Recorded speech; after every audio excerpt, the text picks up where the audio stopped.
E aí, pessoal, tudo bom? A gente vai resolver uma questão, ela é bem teórica, né? Basicamente a gente vai só relembrar conceitos. É uma questão bem interessantezinha. O pessoal geralmente confunde alguns termos aqui, então eu vou tentar pincelar para vocês aí qual que é a forma certa de se abordar essa questão. É uma questão sobre transformadores, basicamente entender o que é um transformador ideal e um transformador não ideal.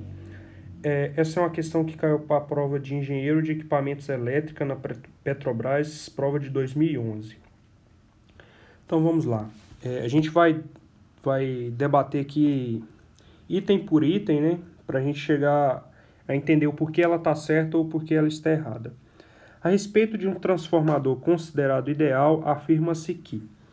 Bom, letra A. A corrente de Foucault mantém-se constante em relação à variação do número de espiras. Bom, o que são as correntes de Foucault?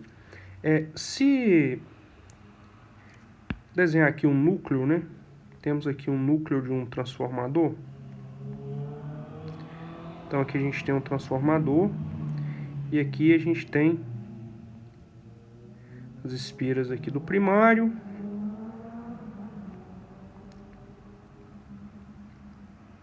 E aqui as espiras do secundário. O que acontece? Nesse núcleo aqui vai ter um fluxo magnético circulando, tá? Terá um fluxo magnético, ok?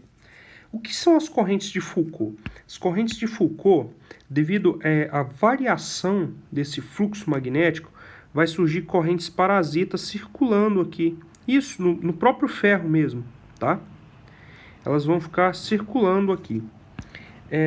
Eu vou desenhando aqui o circuito real de um transformador e vou falando o que cada um das perdas, vamos dizer assim, o que cada uma delas representa, tá? E aí eu vou tentando demonstrar para vocês.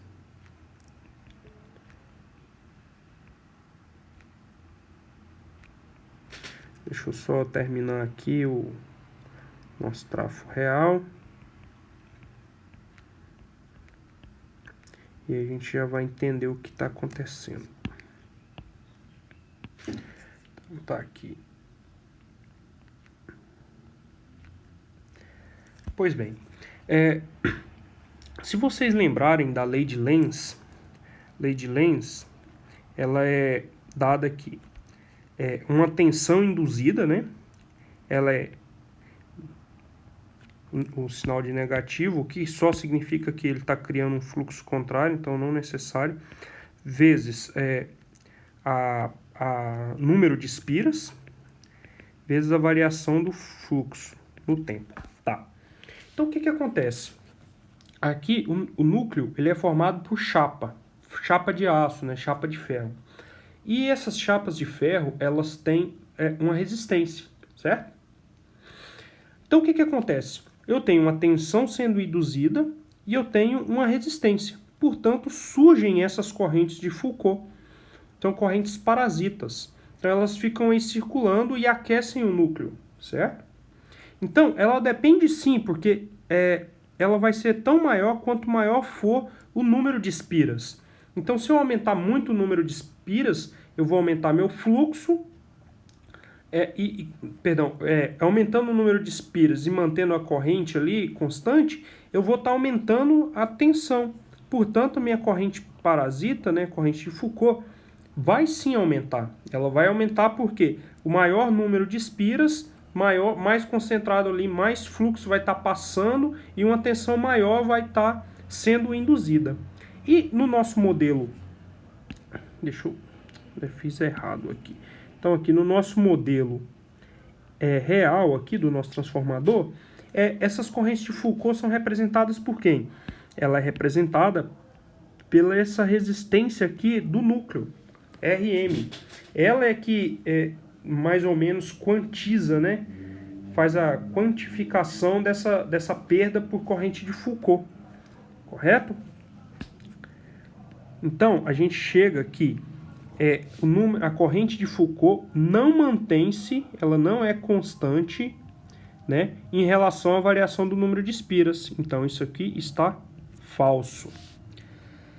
Outra coisa, vamos para a letra B, então, né? A relutância do núcleo é infinita. Bom, se vocês lembrarem, a relutância, né? Temos aqui esse mesmo núcleo aqui do transformador.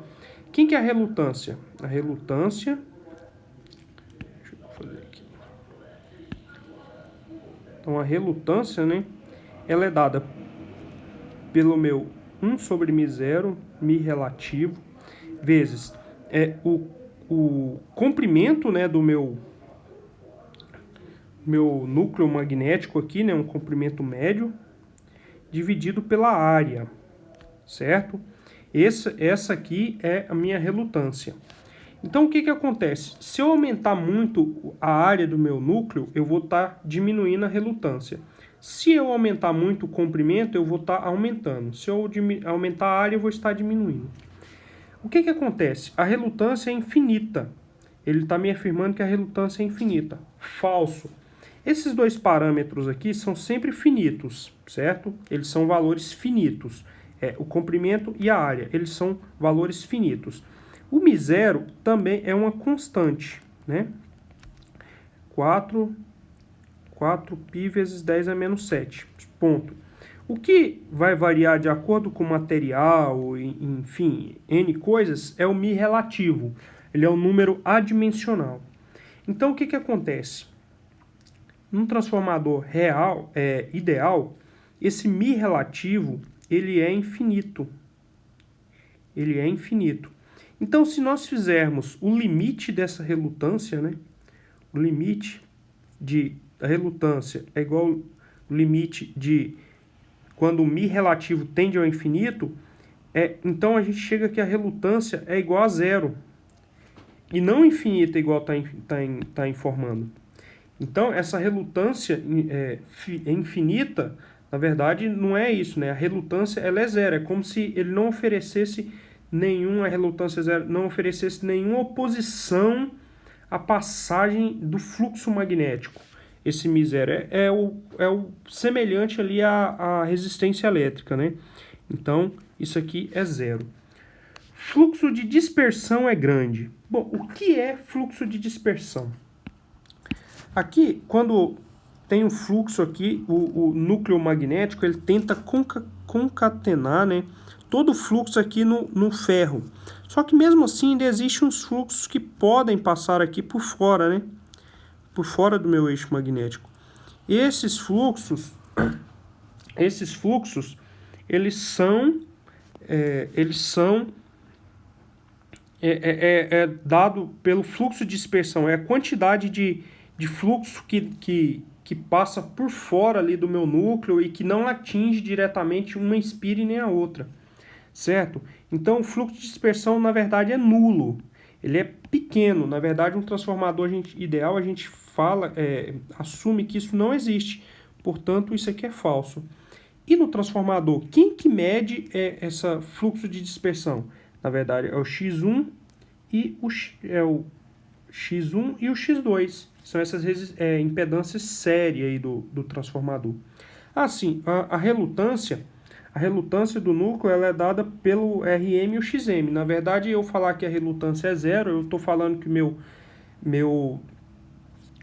transformador não tem problemas de esterese e nem problemas de corrente de Foucault. Então, essa questão da relutância é dada por esses dois parâmetros aqui, Rm e Xm, que seria a letra B, né? Então, vamos lá. O núcleo tem permeabilidade infinita. Bom, a gente já viu aqui que quem tem permeabilidade infinita é um transformador ideal, não é? Então, este item D está verdadeiro, né? Ele é o item verdadeiro. Até porque ele que torna, né, esse item torna a letra B falsa. E a corrente elétrica são iguais nos lados primário e secundário. Isso é totalmente falso, né, pessoal? O transformador justamente faz essa mudança aí de de corrente. Ele ser ideal não quer dizer que a corrente do primário seja diferente do secundário. Então, isso aí já é bem trivial de entender o porquê ela é falsa. Tá, eu falei aqui para vocês sobre os parâmetros, né? Faltaram alguns porque não tinha na questão. R1 e R2 é o que a gente chama de perda no cobre, perda no enrolamento, tá? O enrolamento do transformador, ele tem uma resistência. Então, quando eu passo uma corrente sobre ele, ele vai aquecer e vai ter uma perda. Então, essas perdas são representadas por R1 e por R2. O XM aqui seria a representação da perda, a esterese do meu núcleo, né? Ela seria o problema de esterese, representaria o problema de esterese. E aqui no meio teria um trafo ideal, né? Que não tem nenhum desses problemas. Então, pessoal, é isso aí. É uma questãozinha bem teórica, né? Bem teórica. Então, espero ter ajudado. Espero que tenha ficado compreendido aí alguns conceitos de transformador ideal e transformador não ideal. Então é isso aí, até um próximo vídeo. Valeu!